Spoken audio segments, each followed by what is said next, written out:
Hello and welcome to Plays with Knives Pro Tips, Episode 1.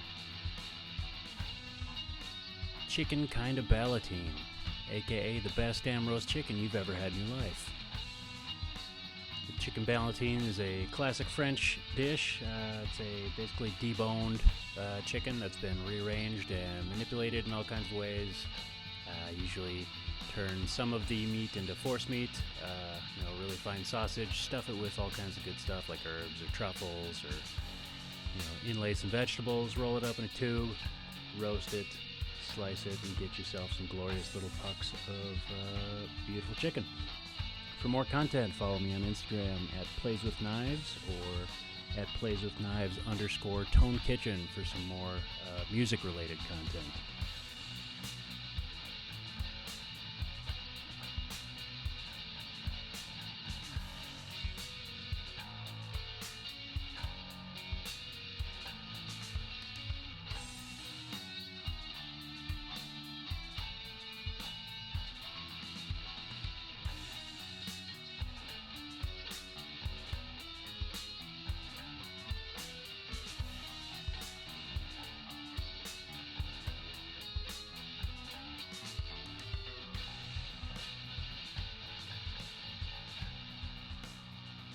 Alright, let's get it started. Mise en place.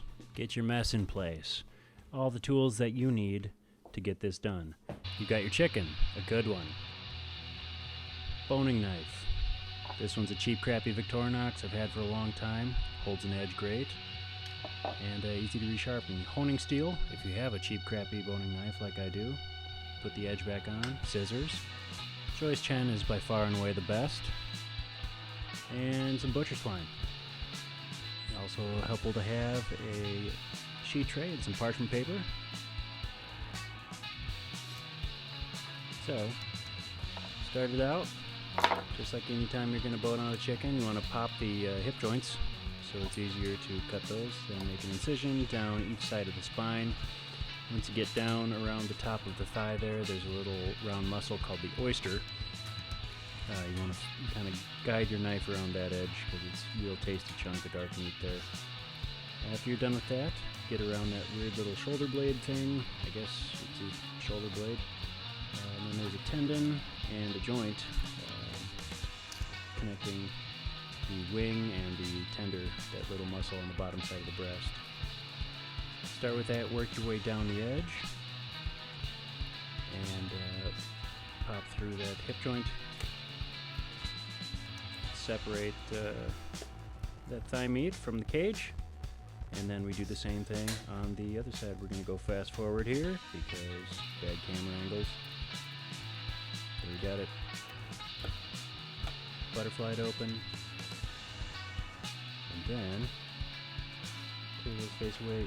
It's kind of, once you get the hang of it, there's a nice little easy seam of fat that indicates where the edge of the breast is. You follow that seam of fat, run your knife really tight against the rib cage, and just gradually work your way towards the keel bone, that pointy bone that's at the center of the chest. So there's that fat seam again that you're going to follow, and we fast forward, work your way along the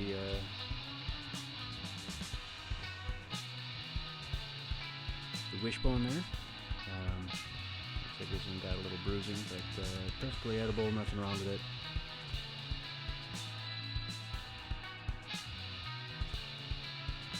And just once you get to the keel bone, you're gonna kind of be cutting more directly towards the cutting board, but you want to be careful that you don't puncture the skin on the middle there, because there's not a lot of tissue in between the skin and the point of the keel bone.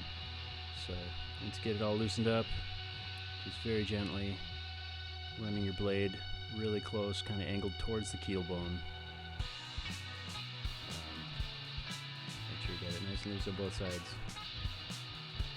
Run that blade towards the keel bone and just gently loosen it from the bird. And there we have it. There's the cage. We're going to save that for roasting later. Going to make some stock out of the bones. So you can see, butterflies open really nice. We didn't puncture the skin in the middle. Nice fast forward, trimming up any of the stray skin and big chunks of fat. And just like on the breast, you're going to see some seams of fat, and that's right where you're going to find that thigh bone. So just slice through there, straight down towards the bone, and then loosen it up on either side. It doesn't have to be pretty, because it's going to be wrapped up again and stuffed with herbs. So there you go. Find that knee joint and loosen that up. I like to spend a lot of time just making sure I got everything nice and clean in that knee joint, because one of my least favorite things in the whole universe of eating food is chowing down on a delicious chicken thigh and finding one of those gnarly little chunks of cartilage from a leftover kneecap that somebody was sloppy and didn't clean up well. So there we go. Fast forward. Got her done. Kneecaps out. We've got our fully deboned bird there. Reform it. Take a look at it. Nice. Looks like I nicked the skin a little bit on that left thigh, but that's okay. Here we are about to brine. Brining's kind of the crucial thing on this. I'll have a demo video of how to assemble the brine separate from this, but there we have it. It's a really, at the base, it's a really simple brine. It's 100 grams of sugar and 100 grams of kosher salt per 1 liter of water.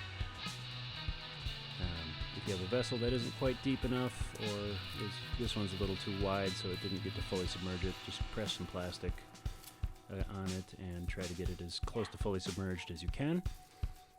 1 hour later, it'll be ready. In the meantime, we've got our herbs: rosemary, curry plant, because I'm bougie, Italian parsley, chives, and I've got this fantastic chef's knife that I got from the good people at Ferrum Technology here in McMinnville, Oregon. They gave it to me complete with my name etched on the blade right when they were getting started, and I can't speak highly enough of their knives. And speaking of that knife safety, I will have another video on how to hold a knife and some basic like how to dice an onion type things. But in the meantime, we are mincing up all of these herbs real nice and fine, as we are going to stuff them inside that chicken for some extra flavor country.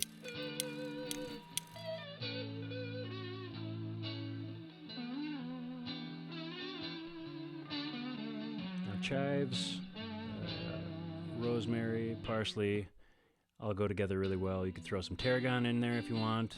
I didn't have any on hand. I do have a curry plant. I have no idea where it came from, but it's in my herb garden, and it smells fantastic, so why not throw it in there? It just adds a really fantastic aromatic quality to the bird. Once it's roasted and you slice it open, it just unlocks this incredible bouquet of really beautiful herby chicken flavor and smell. So there we have it. We've got our herbs for the stuffing all minced up really nice. Clean up our cutting board. Give those herbs a little toss. Homogenize them.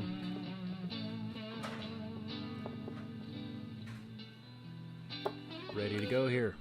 So, mise en place for this action. We've got our herbs, we've got an orange, we've got a clove of garlic.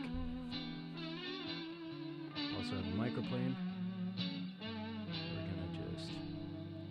Try and spread it out nice and evenly. Go real heavy on it. It's delicious. Why not? Got our nice trusty microplane there. Good orange. Throwing a little citrus in there adds the flavor is fantastic, especially if you manage to do this in a green egg or on a Traeger or something like that. Nice smoky herbiness, and then a little pop of nice bright citrus. Really kind of ties the whole room together. And then the garlic is beautiful. So at this point, we're going to fold it back up, reform it.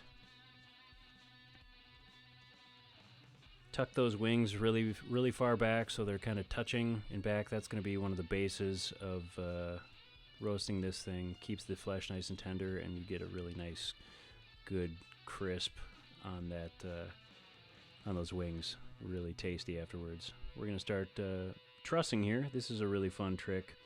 So you're going to wrap it about an inch or two beneath the top of the bird. Make sure you get under the wings really nice, and then there's those two little notches on the wings that is great for holding this in place. Twist it a few times around and then pull it tight. That will help the knot hold itself in place. Wrap itself around your wrist. It's good practice, so watch how my hand works right here. Holding it in my hand. And, yep, so just make yourself a little loop there. And then you've got it pulled tight, cinch it tight. You know, you want to get any air out of the middle, and just trussing in general creates kind of a uniform pressure on all the protein, so it cooks more evenly, and it'll hold together really nicely in a bird, you know, roast chicken shape once you've roasted it and trimmed it off. So here we are. Make sure, sometimes that thigh meat pops out, so you want to tuck it back in. This is the kind of a trickier part. You make a really little loop around both of the, I guess, the ankles, and then run that string in between it. Tuck your thigh meat back in, flip her over. Now on the back side, you want to make sure the skin's covering up that thigh meat cleanly, so again the meat stays nice and tender, and you get some good coverage, crispiness for your skin. Loop it over the top, around and under for each of the loops. Pull it tight.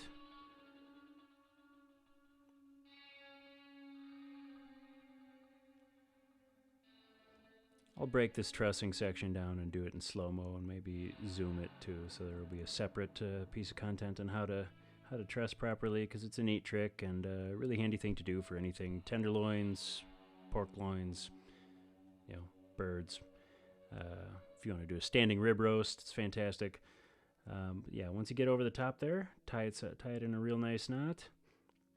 Clean up your string. Try to knock some of those extra herbs off the top. Keep it nice and clean. Tuck any exposed flesh as best you can from the thigh meat. And there we have it.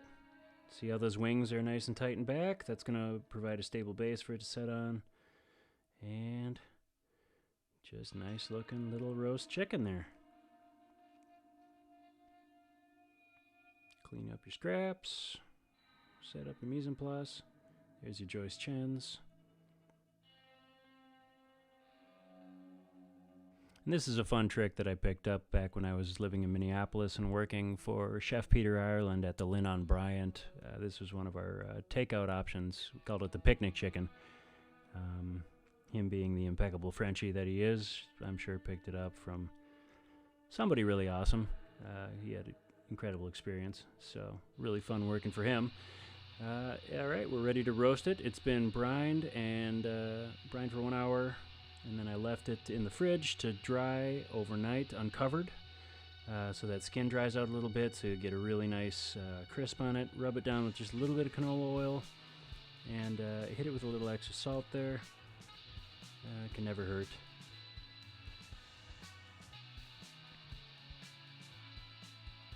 And we're ready to hit it in the oven. We're going to do 375 degrees for about 1 hour. And finish it off with about 10 to 15 minutes at the broiler, set to about 475 degrees. And yeah, once we've done that, we'll rest it for 20 minutes uncovered.